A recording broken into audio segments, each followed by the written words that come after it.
Devi Entertainment, the super voice. Ndima kunyadirani kwambiri makastoma nonse amene mandigula mafilimu. Tikatulusa filimu ndi 1000 yokha basi.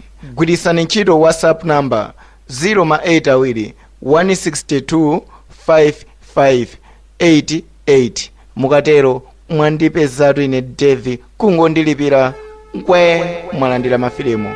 Zikomo kwambiri. Ine Devi Entertainment. Amene onitengera gita imene azalandira chilango kuchokera kwa Ambuye Shiva, ndipo sazakhululuka pa chimene chingakhale pang'ono.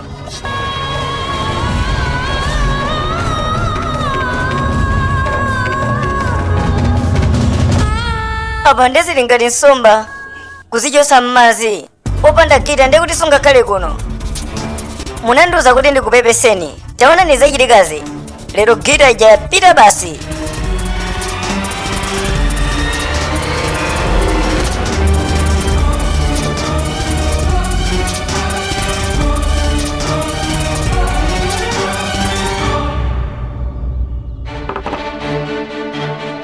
Chonde Ambuye Shiva, gita imene mandipulumutsa, imene manditetezera moyo wanga, onani lero yabedwa, imene mandiphunzitsa pa chilichonse.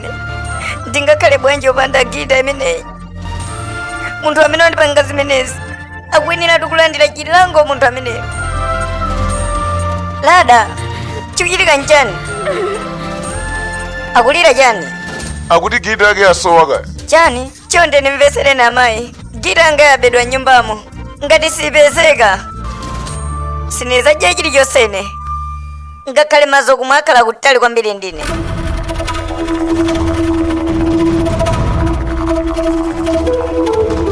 Ambuye Shiva, ndili patsogolo pano ndipo nayima ni mwendo umodzi.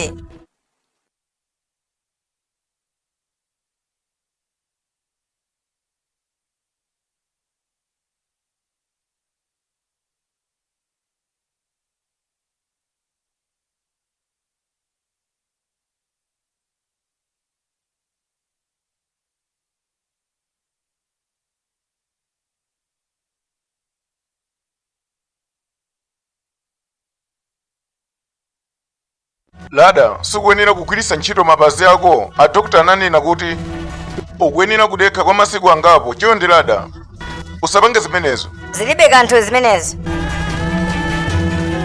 Chonde Ambuye Shiva, chitapo ni kanthu pa chimenechi. Kodi ukavulala pamenepo bambo ako ndizauza kuti chanine? Osadandaula ndi bambo anga amalume, ndikuyenera kuzipereka pa chimenechi. Chonde ndionesereni kumene kuli gita. Chonde Ambuye, chonde. Lada, tasiya zimenezo. Ndabwera pamaso pano chonde.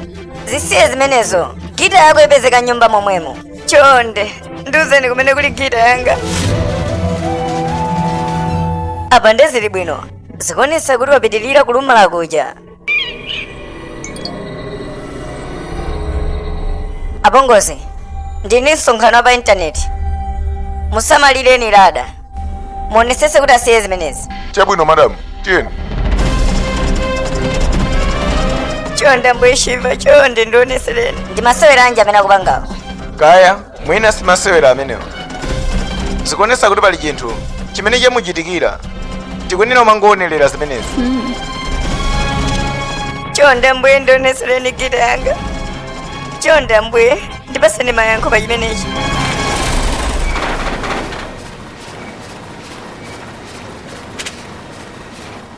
Business yanga ikuyenda bwino kwambiri nsaname. Tipitiriza zimenezi. Ndikufuna kuti chilichonse cha iwe momesi chibwerere mchimake, makamaka maganizidwe ako.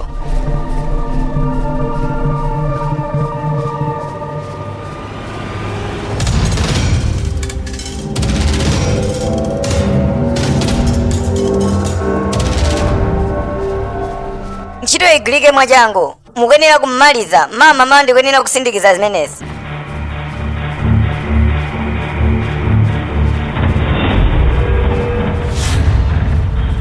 Chonde Ambuye, gita sikuyenera kutalikirana ndine.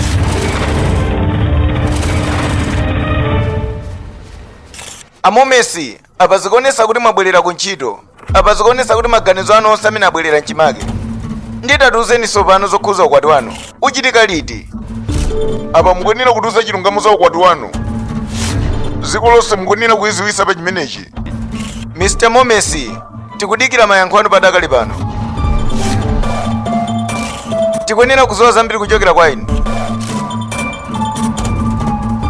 Akulankhulana ameneyi. Ndikupepesa kwambiri, ndilibe nthawi imeneyo.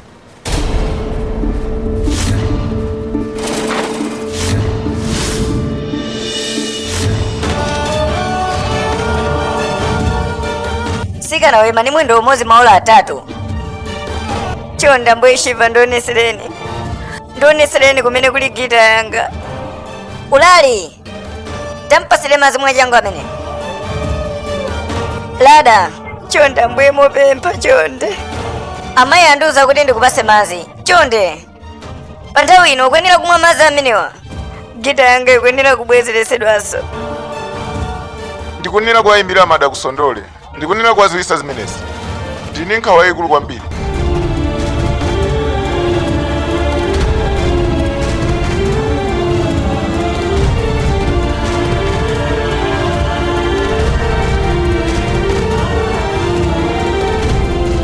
Chonde Ambuye ndionesereni. Chonde Ambuye ndionesereni ine. Padakali panopa ndikuyenera kulongosola moyo wa mwana wanga. Sindikuyenera kupanga phuma. Komano usadandaule Momesi. Ali ndi ife amenechi. Chani? Ndini kuthekera kupanga chilichonse kuti chimwemwe chake chibwerereso. Taona business yako kumene kuyendera. Komano nzosatheka. Wawa munthu wankulu. Timayembekeza kuti mulankhula naye atulankhani mamawa uno. Ukumva zimenezi? Simbali yanga. Ndipo inu nyamukani muzipita kwanu. Chabwino? Mohane ndikupepesa kwambiri. Ziwane kuti zinzo usafunikira kwambiri ndipo sangakwanise Momesi kuti alankhulane ndinu kunoko kuntchito. Ngati mukufuna kuzowa zambiri mutha kubwera kwathu kunyumba. Azakuuzani. Mukazatipeza kunyumba palibe chomulesa Momesi kuti akuuzeni chilichonse. Ndipo padakali pano pali bize. Iniyo mukuyenera kutipeza kunyumba. Ndathokoza kwambiri. Ndi aziwisaso atulankhani anzanga panjapo. Ulendo wina. Musazayerekezeni kuzanifunsa mafunso anu. Momesi. Anabwera ndi mphamvu ya ndani kuno. Komano sikuyenera kuganiza choncho. Ndi zabwino. Ukanafotokozera chilungamo makamaka zokhuza ukwati wathu. Mukundibalalisa kwambiri. Anthu ambiri akuyembekeza chimeneyi. Ndikukhulupirira kuti pulani yathu inali bwino. Koma osati panopa. Komano pali nkhani ina yoti ndikuwuzeni. Ndizakuti Momesi akulephera kunena chilungamo cha ukwati wathu. Koma munabwera kunyumba ndingathe kuzakupasani nkhani yonse yokhuza ukwati wathu. Oh, azalankhuladi chilungamo? Palibe chosokoneza ngati sikulo lakhazikisidwa. Zikomo. Ndiye sakumbalanga kuti Momesi afotokoze zokhuza ukwati wathu. Atulankhani akuyenera kuzowa za nkhani imeneyi. Ndipo mabuku onse osafunikira mukuyenera kuwanyenya. Ndipo ndikuyenera kusindikiza zimenezi mwachangu kuti ukwati wathu uchitike chapo mpano.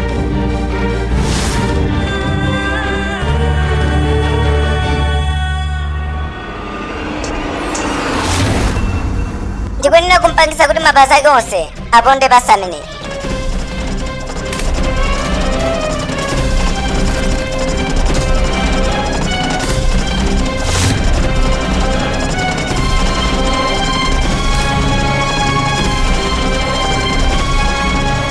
Kunguni.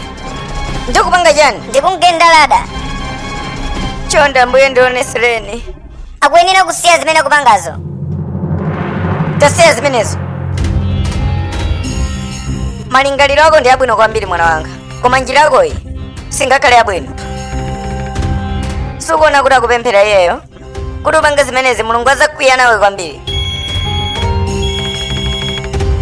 Usapange zimenezo.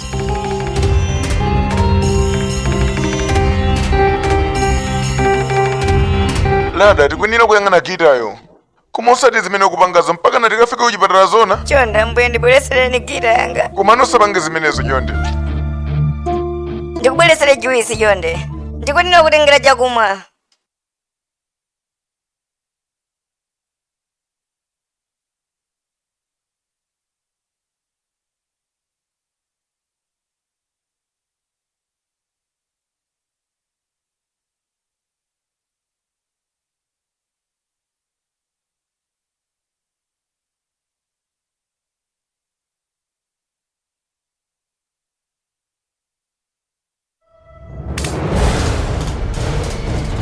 nthawi zonse zimandibowa kwambiri kumapembedza mulungu. Ndikunena kuchosa pamenepo.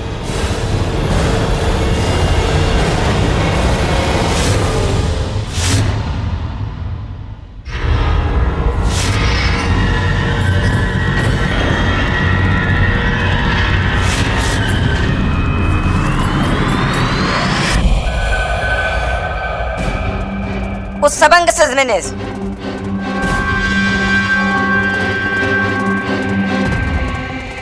Ambuye Shiva ndine nkunguni. Mugwira ndino chimenecho. Ndikupepesa kwambiri Ambuye Shiva. Basi ndikupita sindipangaso zimenezo.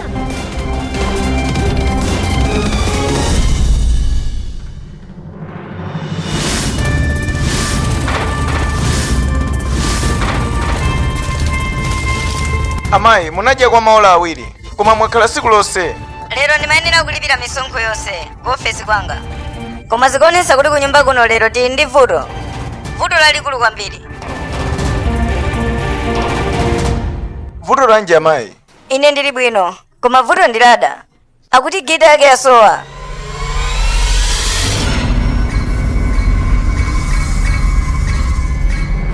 Nkhani zokhuza gita zandikwana. Ukuyenera kuzisiya zimenezo.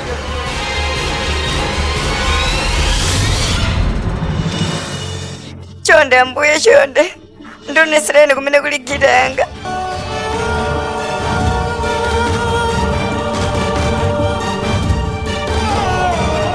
Apa patha maola asanu ndi awiriso pano ndi mtunda otali kwambiri.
Wayitanisa kunotolwa nkhani ndani?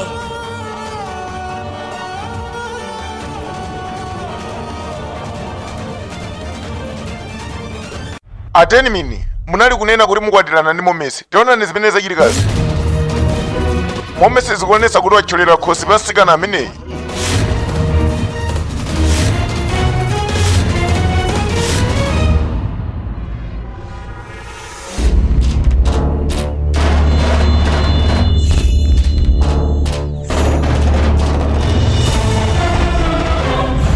Momesi!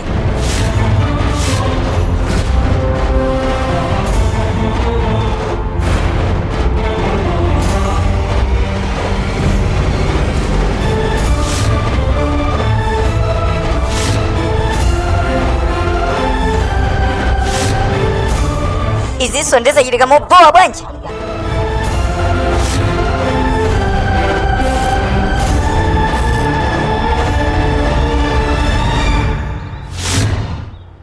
Atulangani, mveserani. Zimene mwajambula malo ano, simukwenera kuzitumiza ma television. Ndikupepesa kwambiri madamu. Zatumizidwa kale.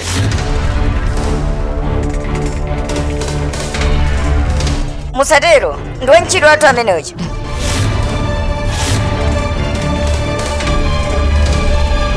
Sinthani mauthenga amene mwatumizawo.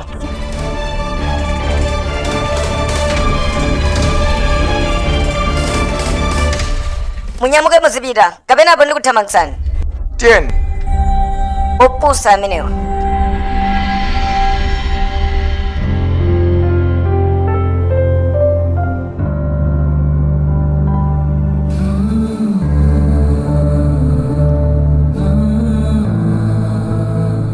Lada.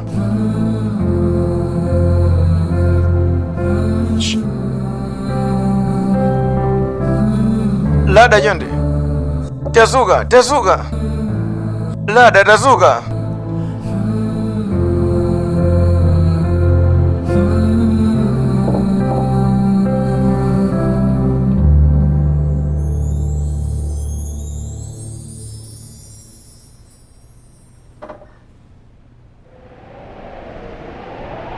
Lada.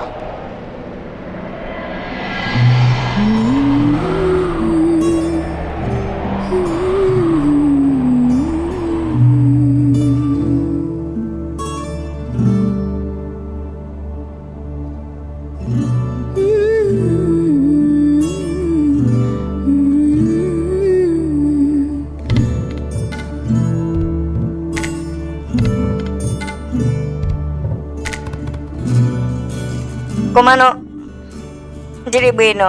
Usalankhule, uzingomvesera basi.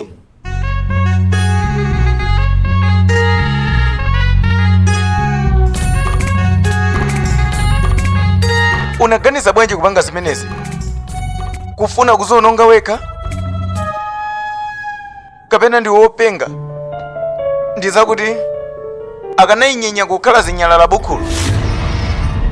Kupanda ineyo kuipesa mwachangu, akanayinyenya bukhu imeneyo. Koma mwakhala siku lonse. Koma zikuonesa kuti kunyumba kuno lero tili ndi vuto lalikulu kwambiri.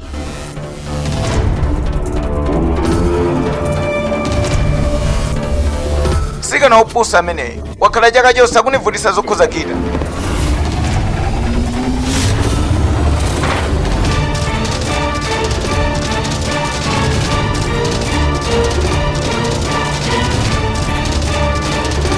Tadikirani.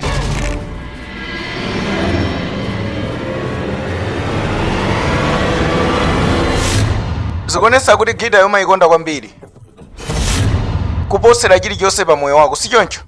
Uli ngati mwana. Popanda Gita imene sindingakhale ni moyo ine, si choncho? Tangolingalira zimene ukachita zija. Anthu ambiri alephera kugwira zintchito zawo. Ine pamene Gita ndayitenga kuntchitoko, iwe kupanga zopusa. Zikuonesa kuti mutu osumagwira ayi. Kuyima mwendo umodzi kwa maola ambirimbiri, unaganiza bwanji kuti upange zimenezo? Uli ndi vuto la mwendo. Kupanda ine kukugwira malo amene ajawo, ukanafika pasi ukanavulala motani. Kumayima ni mwendo umodzi, ukuzowa kuti wina wachoka kale. Unaganiza bwanji pa chimenecho? Ndikanangochola mwendo winawo, ukanayima ni mwendo wake uti. Tadikirani kaye. Kodi mukutanthauza kuti muzatipasa mphaso?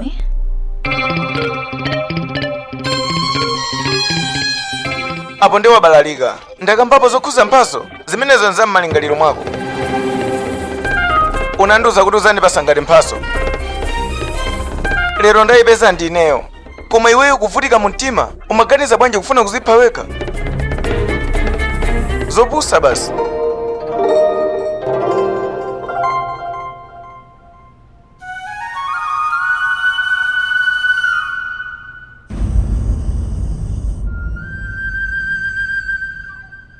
Tinaenda limodzi ndi Momesi kupita kuntchito kwathu. Ndinayitana azitolankhani kuti tisindikize zokhuza ukwati wathu, koma mwasoka ndikumva uthenga kuti Gida yasowa ndipo anasowa mtendere, ndipo ndikudziwa kuti ndinuyo amene mwachita mistake imeneyi. Komano muzingotikhululukira, mutu wanga sugwira ntchito ine. Ndinamumva Lada akunena kuti Gida imeneyo akwenera kuyipereka ngati mphaso kwa Momesi, ndipo ndimaganiza kuti mphamvu ya chikondi chake chili mu Gida imeneyo, ndipo inali njira yomukondera Momesi. Kamene kankomaliza kukuwuzani amayi, muchose malingaliro onyasa amene muli nawo. Zikuonesa kuti simukudziwa tanthauzo za chikondi, si choncho? Ine ndi Momesi tikwenera kukwatirana, osati na fumbi ngati ameneyo. Kwa zaka zambiri ndakhala ndili pa ubwenzi umenewu. Ine ndi Momesi sizingakhale zokhweka kusiyana pano. Zimene mukulingalira zonzopanda ntchito. Amayi, ndikwenera kufotokozerani komaliza. Ngati ningakumane ndi mavuto ochokera kwa inuyo, pazakhala chidani, ndipo chidani chake chizakhala chachikulu kwambiri. Akukufotokozera chani amayi ako?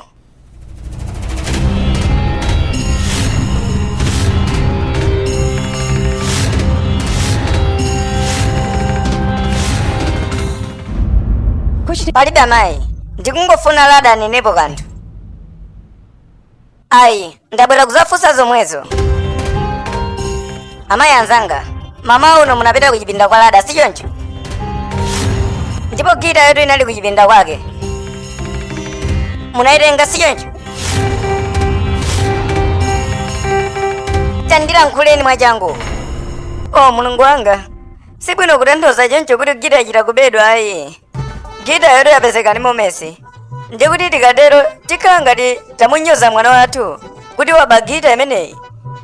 Palibe amene angabe Gida kulumbirira pamaso pa Mulungu.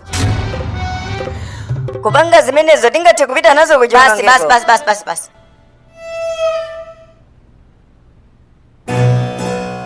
Tenimini, wazoona zomwe zachitikazi sizingakhale zabwino. Sindikufuna kuti pammawa zizachitikenso zopusa ngati zomwe zachitika lerozi.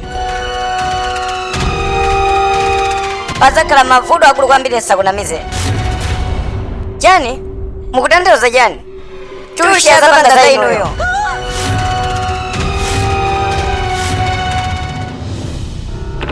Amatembenuza chithunzi angakhale ndani.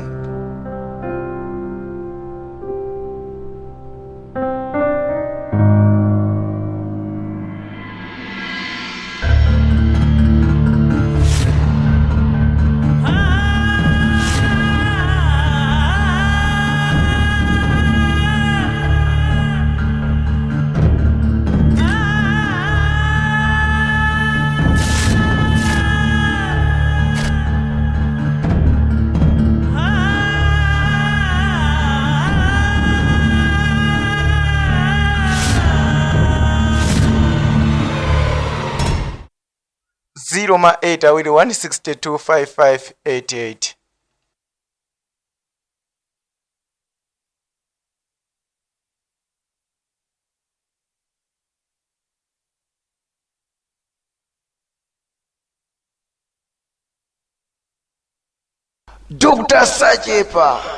Dr. Sachepa, ineyo Devi nkhani yomwe ndaza nayo pano ndi nkhani ya Dr. Sachepa.